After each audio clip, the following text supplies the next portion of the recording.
الحمد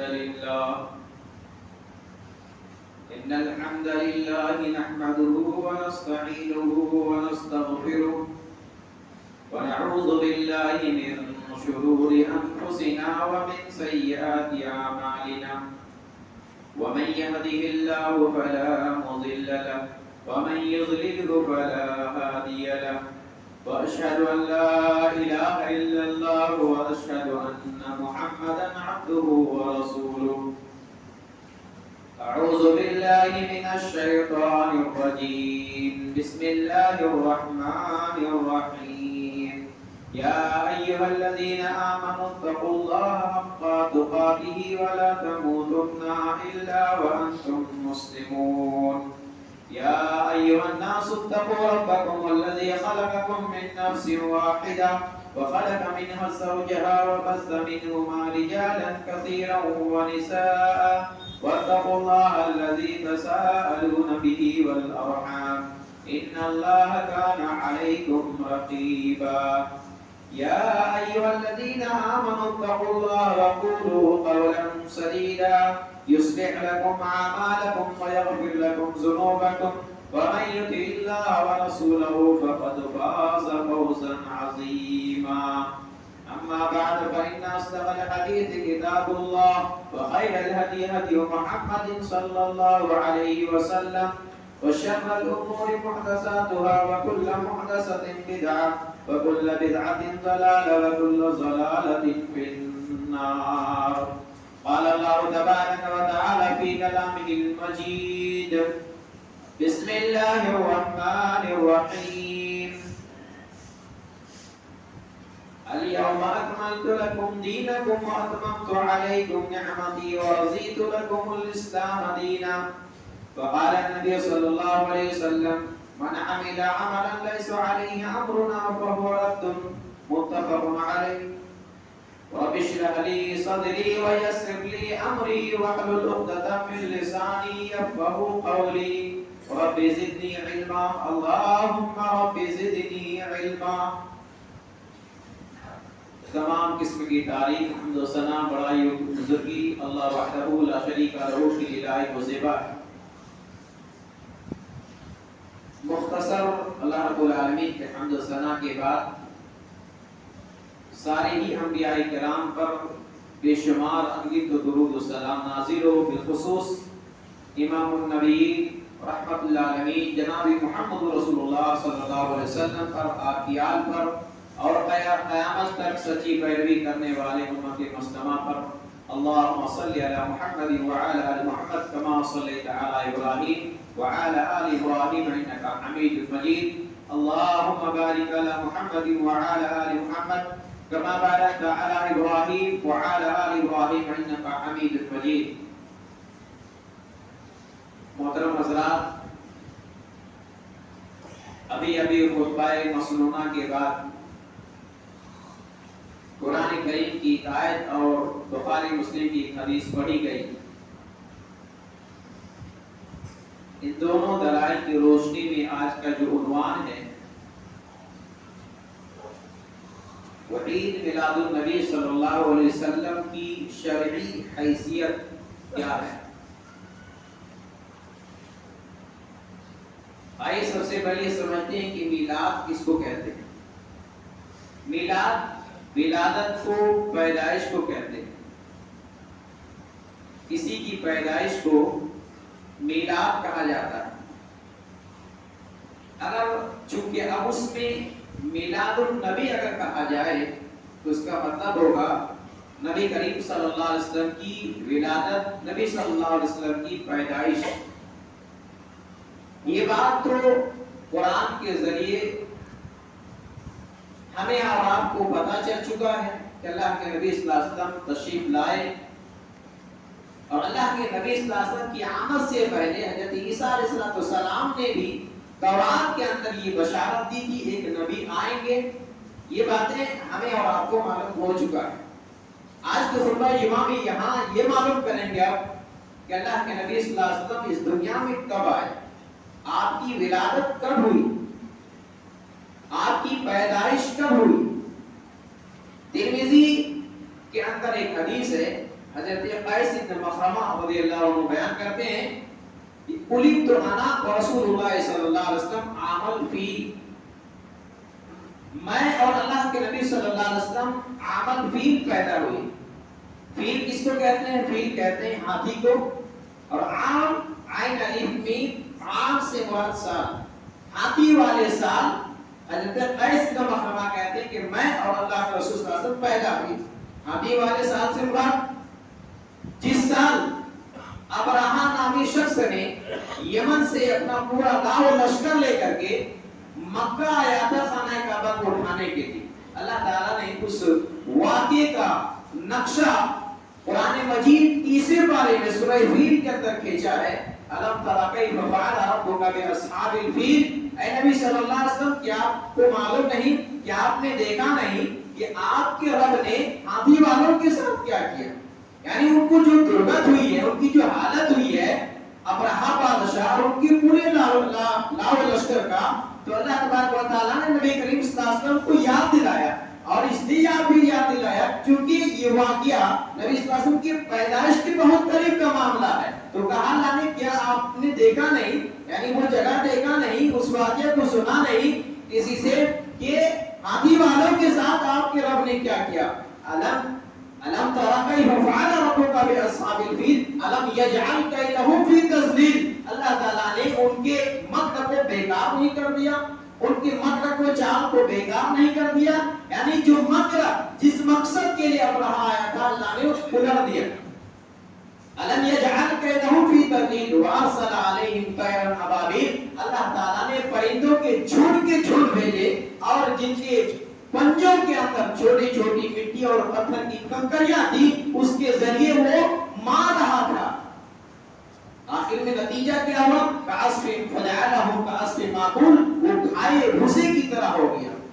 یعنی ان کے چتھڑے ادھیڑ دیے گئے، کسی کا نام و نشان نہیں رہا. تو ہاتھی والا واقعہ جس سال ہوا ہے اسی سال اللہ کے نبی صلی اللہ علیہ وسلم کی بعثت ہوئی ہے. یہاں اس آیت کریمہ اس واقعے سے معلوم کیا ہوا؟ معلوم یہ ہوا کہ اللہ تبارک و تعالیٰ جب کام لینے پر آئے تو اللہ تبارک و تعالیٰ اپنی حقیر سے حقیر اور چھوٹی سی چھوٹی مخلوق سے بھی کام لے لیتا ہے. اللہ کو انسانوں کی ضرورت نہیں ہے کہ انسان آئے گا اور انسانوں ہی سے اللہ کام لے گا. اللہ کو اس کی ضرورت نہیں ہے. اللہ اپنی حقیر سے حقیر مخلوق سے بھی، جیسا کہ ابابیل نامی، حالانکہ ابابیل نام نہیں ہے، جھنڈ کے جھنڈ جو پرندے آئے تھے، اس پرندے کے ذریعے اللہ تبارک و تعالیٰ نے ابرہہ کو ہلاک کر دیا، ان کے لاؤ لشکر کو برباد کر دیا. اس واقعے کے تقریباً 50 سال بعد، 50 دنوں بعد اللہ کے نبی صلی اللہ علیہ وسلم کی ولادت ہوئی، آپ کی بعثت ہوئی. تاریخ معلوم ہو گیا، سال معلوم ہو گیا کہ عام الفیل ہاتھی والا واقعہ جب ہوا 571 عیسوی. اور مورخین مؤلفین حدیث کے لکھنے والوں نے لکھا ہے کہ جس مہینے میں اللہ کے نبی صلی اللہ علیہ وسلم پیدا ہوئے وہ ربیع الاول کا مہینہ تھا. دن کون سا تھا؟ مسلم شریف کی ایک روایت کے مطابق اللہ کے نبی صلی اللہ علیہ وسلم پیر جمعرات کو پیدا ہوئے. تو ہاتھی والے سال 571 عیسوی، دن پیر. تاریخ اور سیرت نگاروں نے وقت بھی لکھا ہے کہ صبح صادق کے بعد طلوع آفتاب سے پہلے کا جو ٹائم ہوتا ہے، نماز کے بعد سورج نکلنے سے پہلے کا جو وقت ہوتا ہے، اس وقت اللہ کے نبی صلی اللہ علیہ وسلم کی ولادت ہوئی. اتنے میں سب کا اتفاق ہے، کسی کا کوئی اختلاف نہیں ہے. اب مسئلہ ہے تاریخ کا. اصل مسئلہ تاریخ کا ہے کہ کون سی تاریخ میں آپ کی ولادت ہوئی. اس بارے میں بہت سارے اقوال ہیں، اس بارے میں بہت سارے اقوال ہیں. ابن جریر طبری اور سیرت ابن ہشام نے لکھا ہے 12 ربیع الاول. اور حافظ ابن کثیر رحمۃ اللہ علیہ نے، جو مفسرین کے جانے اور مانے تفسیر کرنے والے ہیں، البدایہ والنہایہ کے اندر لکھا ہے کہ 8 ربیع الاول کو اللہ کے نبی صلی اللہ علیہ وسلم پیدا ہوئے. ابن الجوزی نے لکھا ہے 10 ربیع الاول پیدا ہوئے. اور سیرت النبی علامہ شبلی نعمانی رحمۃ اللہ علیہ کی کتاب، ٹھیک اسی طرح رحمۃ للعالمین قاضی سلیمان منصوری رحمۃ اللہ علیہ کی کتاب، اور تاریخ اسلام جو کہ ایک تاریخ کی بہت ہی جامع کتاب ہے، ان تینوں کتاب کے اندر یہ لکھا ہوا ہے کہ اللہ کے نبی صلی اللہ علیہ وسلم 9 ربیع الاول کو پیدا ہوئے. اور آپ کو جان کر حیرت ہوگی کہ کل میں نے نیٹ سے اس کتاب کو لوڈ بھی کیا ہے فتاوی رضویہ کے اندر، جس کی تحقیق اعلیٰ حضرت کے نام سے ہے کہ احمد رضا خان نے اس کی تحقیق کیا ہے. اس میں لکھا ہوا ہے کہ تاریخ ولادت 8 ربیع الاول، تاریخ وفات 12 ربیع الاول، جلد 26 صفحہ نمبر 412 اور 415 کے اندر یہ لکھا ہوا ہے.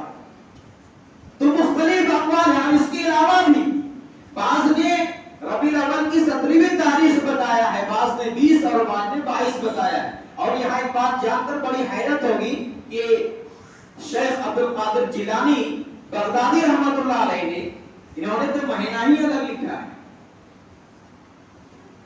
شیخ عبد القادر جیلانی بغدادی رحمۃ اللہ علیہ نے لکھا ہے کہ اللہ کے نبی صلی اللہ علیہ وسلم کی ولادت 10 محرم کو ہوئی ہے. اب جو لوگ ہر سال ان کے نام کے جو ہر سال 11 مناتے ہیں، ان کو چاہیے تھا کہ یہ کام کے محرم کی 10 تاریخ کو کریں، لیکن یہاں اعلیٰ حضرت کو بھی پیچھے چھوڑ دیے. پیران پیر جس کو مشکل کشا کا خطاب اور لقب دیا ہے، اس کی بھی بات نہیں مانی ہے. کرنا مجھے ہے جیسے میرے من میں آئے گا، جو آئے گا، جو دل چاہے گا وہی کرنا ہے. میرے بھائیوں، تو ابھی تک پتہ یہ چلا تاریخ میلاد کے تعلق سے کہ کئی روایتیں ہیں، کئی قول ہیں. تاریخ میلاد میں راجع جو مسئلہ مفسرین، محققین اور سیرت نگاروں نے لکھا ہے، 9 ربیع الاول راجع مسئلہ بتایا ہے کہ 9 ربیع الاول بنتی ہے آپ کی ولادت. تو تاریخ میلاد میں اختلاف ہے، لیکن تاریخ وفات اگر آپ دیکھیں تو کسی کا اختلاف نہیں ہے کہ اللہ کے نبی صلی اللہ علیہ وسلم کی وفات 12 ربیع الاول کو ہوئی ہے. یہاں پر ایک لفظ اور جوڑیے، تاریخ میلاد کی بات چل رہی تھی، اس میں ایک اور لفظ وہ ہے عید میلاد النبی. اس کا مطلب ہے کہ نبی صلی اللہ علیہ وسلم کی ولادت کا جشن. اب آئیے ذرا اس کا بھی ثبوت دیکھ لیتے ہیں. حافظ ابن کثیر رحمۃ اللہ علیہ نے البدایہ والنہایہ کے اندر لکھا ہوا ہے کہ 625 ہجری سے پہلے اس جشن کا، اور بات جگہ ہے کہ 630 ہجری سے پہلے جشن عید میلاد النبی کا کوئی تصور ہی نہیں تھا. پوری دنیا کے اندر عید میلاد النبی، جشن عید میلاد النبی کا 630 یا 625 ہجری سے پہلے کوئی تصور دنیا کے اندر تھا ہی نہیں. کوئی ماحول نہیں تھا، کوئی جشن نہیں تھا، کوئی موقع نہیں تھا. پھر اس کی ایجاد کب ہوئی ہے؟ عراق کے ایک شہر اربل، وہاں کا بادشاہ سلطان صلاح الدین ایوبی کے بہنوئی مظفر ملک ابو سعید نے سب سے پہلے اس کام کو شروع کیا، اس کام کی ایجاد کی سن 630 ہجری میں. اب اس کے جواز کا فتویٰ دینے والا کون ہے؟ ابو الخطاب ابن دہیہ نامی شخص نے اس کے جواز کا فتویٰ دیا. جب فتویٰ دیا تو ملک مظفر ابو سعید نے 1000 دینار انعام کے طور پر ان کو دیا. اب ان کے بارے میں جانتے ہیں کہ ابو الخطاب کون ہے؟ ابن دہیہ. تو حافظ ابن حجر اسقلانی رحمۃ اللہ علیہ جو بخاری کی ابھی شرح فتح الباری لکھنے والے ہیں، ان کی دوسری کتاب لسان المیزان کے اندر لکھا ہے کہ میں نے دیکھا کہ تمام لوگ اس وقت کے جو لوگ تھے ان کے بارے میں، ابن دہیہ کے بارے میں، ابو الخطاب ابن دہیہ کے بارے میں تمام لوگ اس بات پر متفق تھے کہ یہ جھوٹا تھا، انتہائی کذاب تھا. یہ مسلمانوں کو برا بھلا کہتا تھا، ائمہ کو برا بھلا کہتا تھا، حتیٰ کہ صحابہ کرام کو بھی برا بھلا کہتا تھا. اس نے فتویٰ دیا سن 630 ہجری میں. سن 630 ہجری سے پہلے اس جشن کا، اس تہوار کا، اس عید کا کوئی تصور نہیں تھا. اللہ کے نبی صلی اللہ علیہ وسلم نے اس امت کو، اپنی قوم کو کتنے عید دیے ہیں؟ 2 عید دیے ہیں، جو کہ مشہور معروف ہے عید الفطر اور عید الاضحیٰ. یہ تیسری عید شروع ہوئی ہے سن 630 ہجری میں. اب آئیے ذرا دیکھتے ہیں کہ اس عید کا نبی اکرم صلی اللہ علیہ وسلم کی حدیث کی روشنی میں اس کا حکم کیا ہے. بخاری مسلم کی حدیث ہے، اللہ کے نبی صلی اللہ علیہ وسلم فرماتے ہیں من عمل عملا لیس علیہ امرنا فہو رد. جس نے کوئی ایسا عمل کیا لیس امرنا، اس میں ہمارا حکم نہیں ہے، فہو رد، تو مردود ہے، بیکار ہے. جس نے ایسا کوئی عمل کیا، ایسا کوئی کام کیا لیس امرنا، جس پر ہمارا حکم نہیں ہے، فہو رد، وہ بیکار ہے، مردود ہے۔ دوسری حدیث یہ بھی صحیح بخاری مسلم کی ہے، اللہ کے نبی صلی اللہ علیہ وسلم فرماتے ہیں من احدث فی امرنا هذا ما ليس منه فهو رد، جس نے کوئی کام ایجاد کیا، تو دونوں باتیں آ گئی، کوئی عمل کیا، ایسا عمل جس کا ثبوت ہمارے دین میں نہیں، دین اسلام میں نہیں ہے، یا کوئی ایسا کام ایجاد کیا جو ہمارے دین میں جس کا حکم نہیں ہے، وہ مردود ہے، بیکار۔ تو عید میلاد النبی جو شروع ہوئی ہے، اس کا حکم ہمیں معلوم ہو گیا ہے کہ یہ بعد کی ایجاد ہے، یہ بعد میں ایجاد ہوئی ہے، لہذا یہ مردود ہے، یہ بیکار ہے، یہ اللہ کے یہاں قابل قبول نہیں۔ اب یہاں پر میں ایک اصولی بات آپ کو بتاتا ہوں کہ دین کس کو کہتے ہیں، دین کس چیز کا نام ہے؟ کیا دین آپ کی رائے کا نام ہے، آپ کے مشورے کا نام ہے، یا آپ کو جو چیز اچھی لگے اس کا نام دین ہے، یا دین نام ہے قرآن و حدیث کا، یا دین نام ہے جو اللہ تبارک و تعالیٰ نے اور اس کے رسول صلی اللہ علیہ وسلم نے طریقے بتائے اس کا؟ آپ کا جواب ہوگا کہ قرآن حدیث کا نام دین ہے۔ اب یہاں پر ایک اور بات بتائیے آپ مجھے کہ ایک چیز مجھے بہت اچھی لگ رہی ہے، ایک چیز مجھے بہت اچھی لگ رہی ہے، اب میں چاہتا ہوں کہ اس کام کو کرو، اس چیز کو کرو اور اس کو ثواب سمجھ کر کرو، دین سمجھ کر کرو، وہ چیز مجھے اچھی لگ رہی ہے، لیکن قرآن حدیث کے اندر اس کا کوئی حکم نہیں ہے۔ تو سوال یہ ہے کہ کیا اس عمل کے کرنے سے، کیا اس کام کے کرنے سے اللہ تبارک و تعالیٰ خوش ہوگا؟ کیا اس عمل کو قبول کرے گا؟ نہیں، الٹا منہ پر مار دی جائے گی۔ اس لیے کہ اللہ تبارک و تعالیٰ کا اصول ہے، اللہ وہی عمل قبول کرتا ہے جس کا حکم قرآن حدیث کے اندر ہے، جس کا حکم اللہ تبارک و تعالیٰ نے دیا ہو یا رسول اللہ صلی اللہ علیہ وسلم نے دیا۔ مثال کے طور پر ظہر کی نماز جو فرض نماز ہے وہ 4 رکعت ہے۔ اب غور سے سنیے کہ اس مسئلے کو سمجھنے کے لیے 4 رکعت نماز فرض ہے۔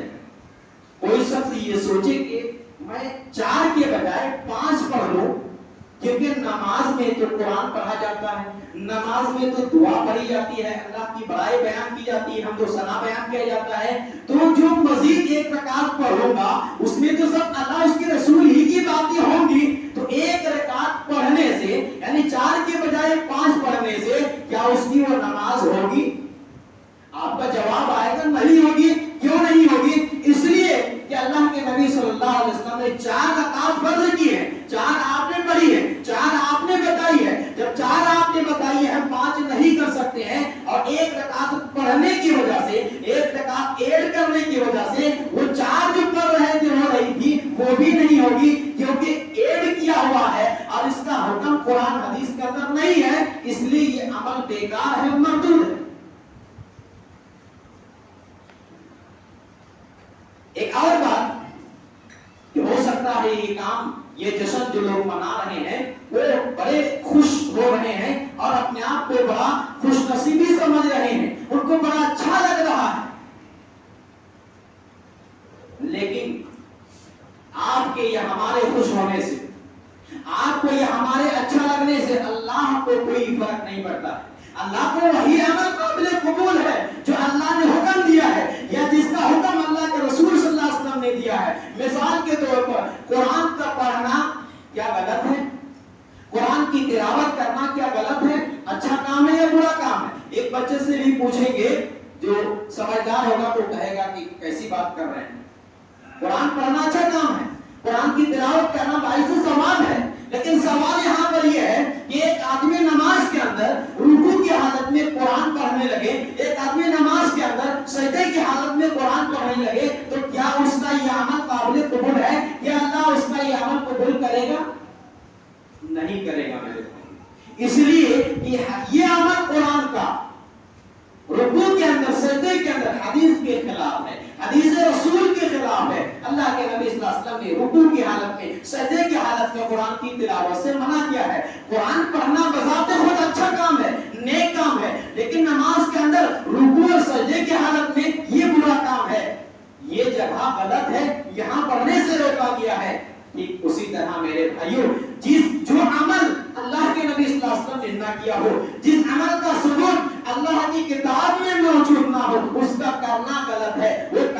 بیکار ہے، وہ کام اللہ کی یہاں قابل قبول نہیں ہے۔ اللہ تبارک و تعالیٰ نے آج سے 1400 سال پہلے دین اسلام کی تکمیل کر دی ہے، دین کو مکمل کر دیا ہے، اور مکمل کرنے کی شہادت اللہ نے خود اپنی آخری کتاب قرآن مجید کے اندر دے دیا ہے کہ الیوم اکملت لکم دینکم واتممت علیکم نعمتی ورضیت لکم الاسلام دینا، کہ آج میں نے تمہارے دین کو مکمل کر دیا ہے اور اپنی نعمتوں پر پوری کر دی ہے اور دین اسلام سے راضی ہو گیا ہے۔ دین اسلام کون سے دین سے اللہ تعالیٰ راضی ہو گئے؟ وہ دین جو اللہ تبارک و تعالیٰ نے اپنے نبی صلی اللہ علیہ وسلم کی زمانے میں مکمل کر دیا تھا۔ مکمل کس کو کہتے ہیں؟ مکمل اس کو کہتے ہیں جس کے اندر اب کوئی گنجائش باقی نہ رہے۔ مثال کے طور پر مسجد کے اندر پہلے سے لوگ کھچاکت مسجد بھری ہوئی ہے، اب ایک آدمی بھی اندر آنے کی جگہ نہیں ہے، تو کیا کہیں گے؟ مکمل ہو گیا ہے، مسجد مکمل ہو گیا ہے، اب یہاں پر گنجائش نہیں ہے۔ اللہ تبارک و تعالیٰ نے جو دین دیا ہے، اللہ نے خود کہا ہے الیوم اکملت لکم دینکم، میں نے تمہارے دین کو مکمل کر دیا ہے، یعنی اب اس کے اندر کوئی گنجائش نہیں ہے۔ اب اگر کوئی شخص اس میں کوئی چیز اپنی طرف سے ایڈ کرے تو وہ عمل بیکار ہے، مردود ہے، اللہ کے یہاں ناقابل قبول۔ اللہ کے نبی صلی اللہ علیہ وسلم نے دین اسلام کو، جس دین کو اللہ نے مکمل کیا ہے، جس دین کو اللہ نے پسند کرنے کا اظہار فرمایا ہے، اس دین کو مکمل طریقے سے اللہ کے رسول صلی اللہ علیہ وسلم نے امت تک پہنچا دیا ہے، مکمل طریقے سے۔ اور اللہ تبارک و تعالیٰ کی ارشاد ہے یا ایھا الرسول بلغ ما انزل الیک من ربک، اے رسول صلی اللہ علیہ وسلم،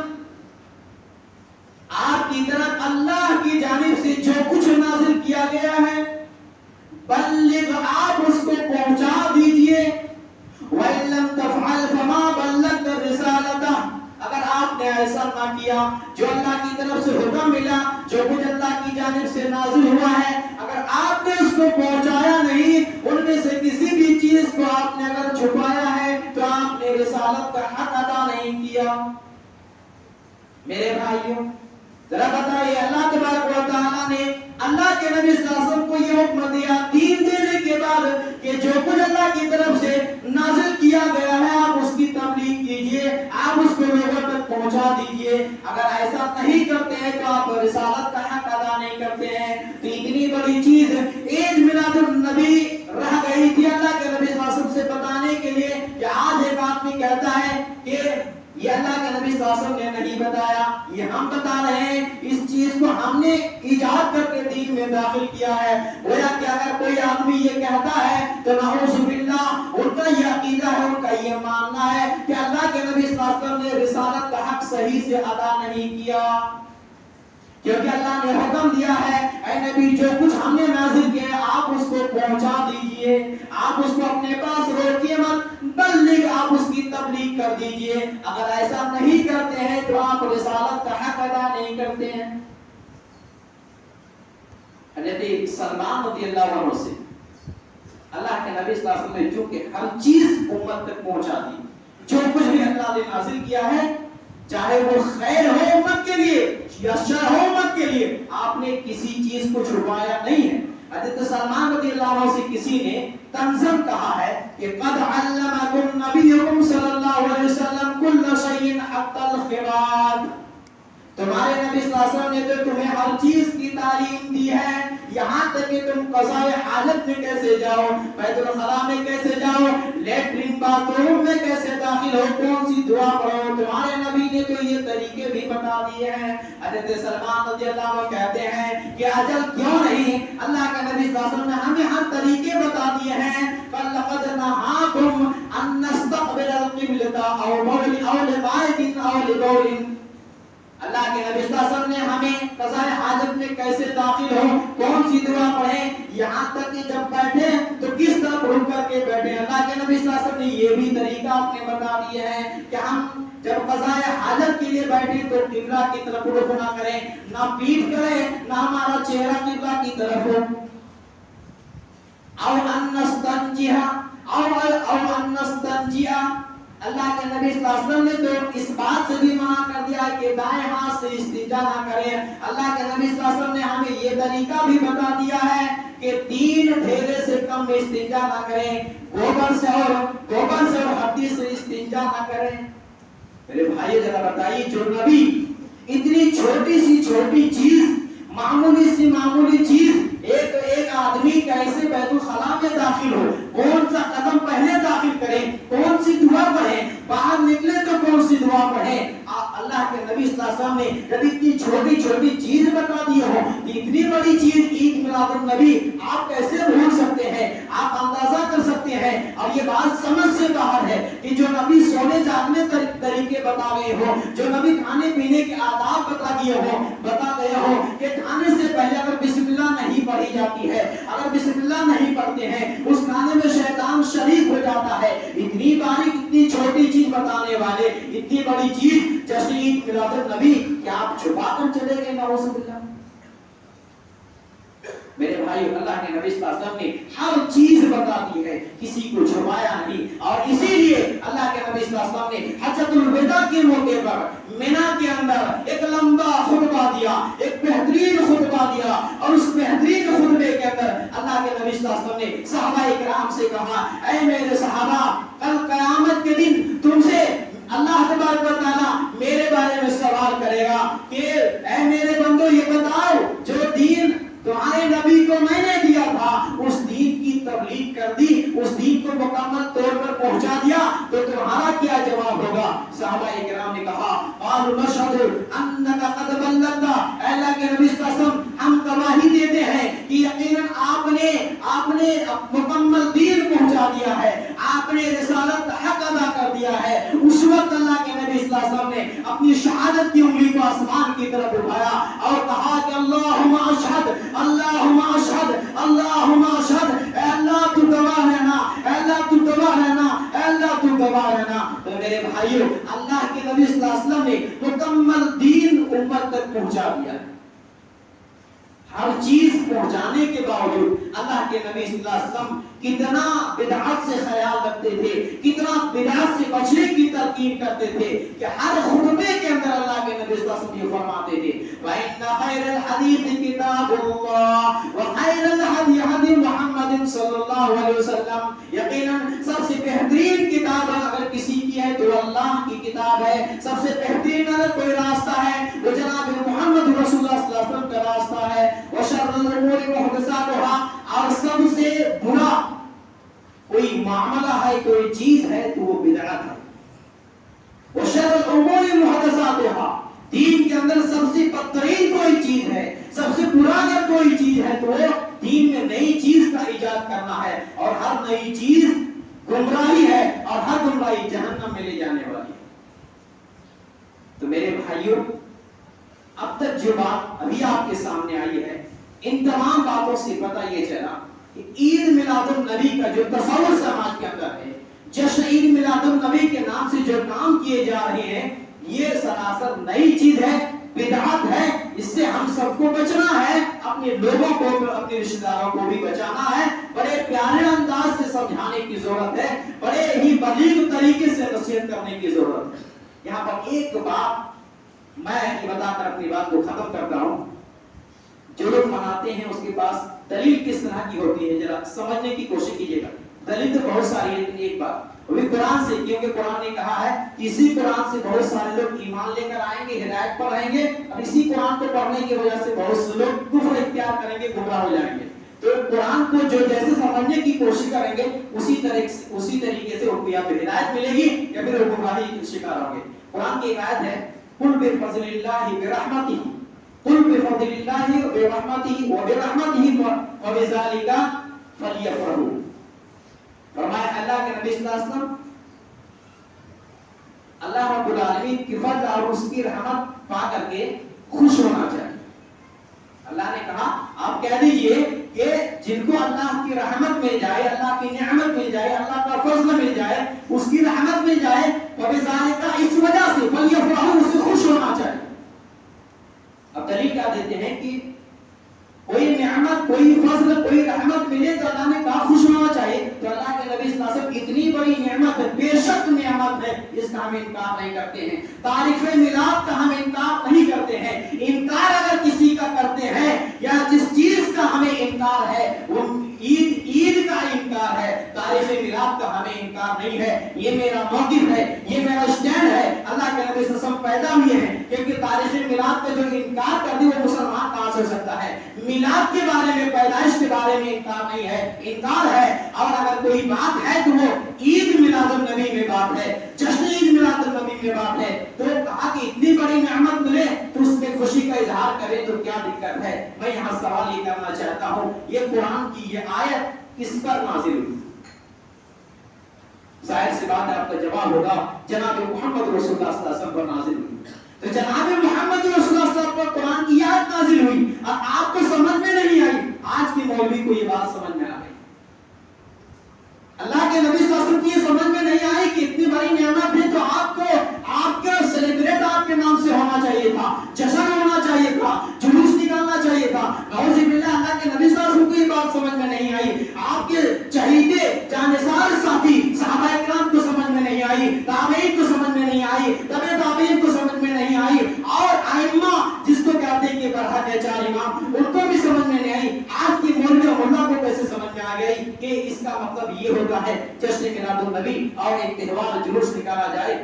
میرے بھائی، تو اس طرح کی دلیلیں ہیں جو کہ بالکل بھوڑی دلیل ہیں۔ قرآن پڑھ کے لوگوں کو گمراہ کیا جا رہا ہے، قرآن پڑھ کے لوگوں کو بہکایا جا رہا ہے۔ جو نعمت ہے بے شک ہے، اس کا انکار نہیں کرتے ہیں، تاریخ میلاد کا انکار نہیں کرتے ہیں۔ جسے تکلیف ہے، جو نئی چیز ہے، اس میلاد کے نام پر جشن، اس پر تکلیف ہے، اس پر اذیت ہے، اس طرح کر کے گویا کہ اللہ کے نبی صلی اللہ علیہ وسلم پر ایک الزام ہے، صحابہ کرام پر الزام ہے، تابعین پر الزام ہے کہ ان لوگوں نے اتنی بڑی چیز کو چھپا لی ہے۔ اور اللہ تعالیٰ نے کہہ دیا ہے اگر آپ نے جو کچھ ہم نے نازل کیا ہے اگر آپ چھپا لیتے ہیں، اس کی تبلیغ نہیں کرتے ہیں، اس کو پہنچاتے نہیں ہیں، تو آپ رسالت کا حق ادا نہیں کرتے۔ میرے بھائیوں، یہ بہت بڑا یہاں سوال کھڑا ہوتا ہے، اس لیے سمجھنے بات کو سمجھنے اور فکر کرنے کی ضرورت ہے اور اس پر عمل کرنے کی ضرورت ہے۔ آخر میں اللہ رب العالمین سے دعا ہے کہ اللہ تعالیٰ ہم سب کو کتاب و سنت کی روشنی میں زندگی گزارنے کی توفیق دے، ہم سب کو بدعات و خرافات سے بچائے، ہم سب کو گناہوں سے بچنے کی توفیق دے۔ العالمین ہم سب کو سنت صحیحہ پر اپنی مکمل زندگی گزارنے کی توفیق عنایت فرما، جو بیمار ہیں ان کی بیماری کو دور فرما، انہیں شفا کاملہ عاجلہ عطا فرما، آمین یا رب العالمین۔